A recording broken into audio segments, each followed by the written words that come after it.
गेल्या काही महिन्यापासून कंत्राटदारांना राज्य सरकारने अद्यापही निधी न दिल्यामुळे ते संपावर गेलेले. मात्र आज राज्यस्तरीय मोठी बैठक ठाण्यामध्ये पार पडत आहे. आपल्यासोबत कंत्राटदार सर या ठिकाणी पदाधिकारी उपस्थित आहे. सर, काय सांगाल? गेल्या अनेक दिवसापासून जे आंदोलन सुरू आहेत मात्र सरकार लक्ष घालत नाही आहे, तुमच्या कंत्राटदारांची बिलं अदा नाही करत. एकीकडे लाडकी बहीण असेल, अनेक योजना संदर्भातला पाऊस पाडला जातो मात्र कंत्राटदारांना कुठेतरी उपाशी ठेवलं जातं.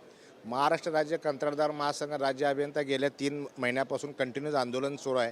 आज ठाण्यामध्ये पण जवळपास 30 जिल्ह्याच्या प्रतिनिधीच्या ह्याच्यामध्ये उपस्थितीमध्ये बैठक आहे. राज्य शासनाने जवळपास 86,000 कोटीचे देयक प्रलंबित आहेत आणि दुसऱ्या बाजूला लाडकी बहीण किंवा लाडकी भाऊ किंवा अजून असंख्य योजना अशा आहेत की ज्या डायरेक्ट फायदा मतदारामार्फत राजकीय लोकांना होतात. या योजनेला मात्र प्रत्येक मंत्री मात्र बोलून सोलून करतो. महाराष्ट्र शासनाचं विधानसभेचं परवा अधिवेशन झालं. जवळपास 16 आमदारांनी हा आमचा राज्याचा प्रश्न उचलला, परंतु राज्य शासनाकडून लिखित स्वरूपात कोणतेही उत्तर आम्हाला प्राप्त झालं नाही. आणि दुसरा महत्त्वाचा मुद्दा म्हणजे छोटे छोटे जे कामं आहेत हे सगळे कामं बंद करून एकच क्लबिंग करून मोठी निविदा काढायची, 100 कोट 200 कोट 500 कोट, आणि ही निविदा मोठ्या माणसाला द्यायची. आणि जे छोटे कंत्राटदार आहेत जे खरंच उपजीविकेचं साधन आहे, हे ग्रामीण विकास आहे, ह्या सगळ्या कंत्राटदाराला संपवण्याचा आणि यांचं देयक न देण्याचा घोर अन्याय हे शासन आमच्यावर करत आहे. काय वाटतं, योग्यरित्या तुमचं ऐकलं नाही, अजून राज्यसभेमध्ये तुमचं चालू आहे बैठक, काय वाटतं सरकारला काय अल्टिमेट असणार? मागच्या 3 महिन्यापासून आम्ही निरंतर प्रयत्न करतो आहे, आंदोलन करतो आहे, भेटी घेत आहे, मुख्यमंत्र्याची भेट घेतली, मंत्री महोदयाची भेट घेतली, पण निव्वळ पोकळ आश्वासनं आम्हाला मिळत आहे. त्याच्यामुळे आता ठोस भूमिका घेणं आम्हाला अत्यावश्यक आहे. विशेषतः आमची संघटना ही मध्यम आणि छोट्या कंत्राटदारांची आहे.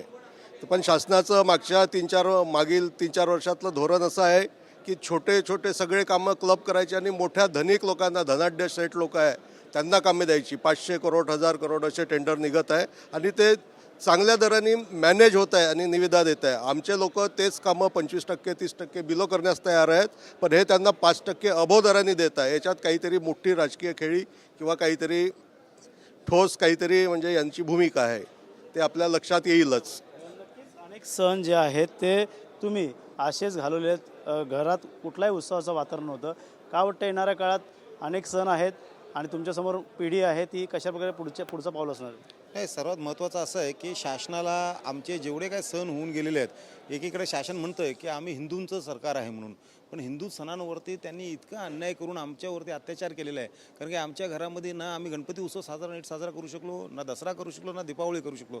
मधल्या काळामध्ये आम्ही तर सरकारच्या विरोधात काळी दिवाळीसुद्धा केली होती. परंतु एवढं सगळं करूनसुद्धा मला हे समजत नाही आहे की सरकार आमच्या शासनानं आमचं पैसे देत का नाही आहेत.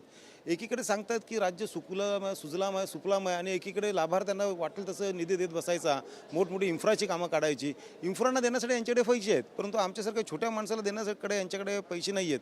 म्हणजे शासन हे पूर्णपणे हे मोठ्या लोकांचं धार्जिने झालं की काय, ह्यातनं हे सिद्ध होत आहे. शेवटचं पाऊल का असणार आहे, का अल्टिमेट असणार आहे शेवटचा एकदम सरकारला? नाही, मी सरकारला मागच्या वेळी पण आम्ही ह्याचा इशारा दिला होता आमच्या महाराष्ट्राच्या कंत्राटदार महासंघाच्या तर्फे, जेव्हा आमचं राज्यव्यापी आंदोलन होतं त्यावेळेला, की जर सरकार आता जागं होत नसेल तर सामूहिकरित्या आत्महत्येशिवाय आम्हाला पर्याय राहणार नाही आहे. आणि मला असं वाटतं ह्या शासनाला तेच बघायचं आहे की जेवढे हे कंत्राटदार मरतील तेवढं चांगलं आहे. म्हणजे काय होईल, इन्फ्रावाल्यांना त्यांना जास्त निधी देता येईल. त्यामुळे मला असं वाटतं की त्यांनी इन्फ्रावाल्यांचीच काळजी जास्त करावी. आमचा लढा आम्ही हा शेवटपर्यंत चालू ठेवू. महाराष्ट्र राज्य कंत्राटदारांचं जे देयक बिले आहेत ते लवकरात लवकर द्यावे अशी मागणी या ठिकाणी करण्यात आली आहे. त्यामुळे सरकार कशा प्रकारचं यांची बिलं अदा करतील हे देखील पाहणं गरजेचं राहणार आहे. कॅमेरा योगेश सावंत, गणेश तुरा, TV मराठी, ठाणे.